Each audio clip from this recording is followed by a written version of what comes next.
उस आदमी को तो देखो जरा, नूर आपा को इटली ले गया। बहुत अच्छा किया। क्या मतलब है तुम्हारा?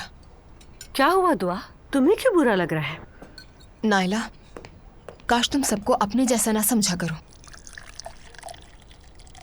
मैंने क्या कहा था कि शादी में बरकत होती है।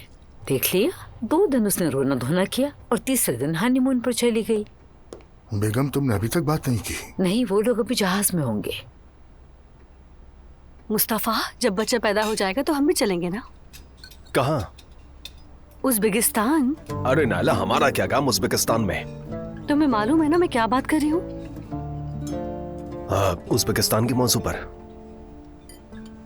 भाई, भाभी चाहती है आप उसे उज़्बेकिस्तान घुमाने ले जाएं।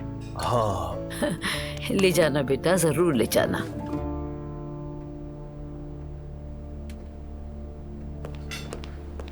आपा, मैसेज आया है।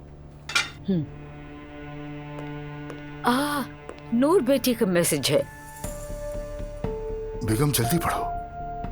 अस्सलाम वालेकुम अम्मी, हम लोग इटली पहुंच चुके हैं और यहाँ पर फोन के सिग्नल्स कम आते हैं, इसलिए फोन नहीं कर सकी। आप लोग परेशान ना हो, मैं ठीक हूँ और बहुत खुश हूँ। जाहिर है घूम रही हैं तो खुश तो होंगी।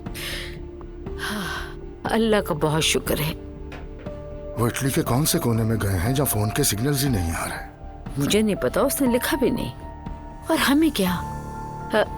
उसने कहा कि मैं खुश हूँ, मेरे लिए इससे बढ़कर और कुछ नहीं है, बस वो खुश रहे अपने घर में। शुक्र है अम्मी जान।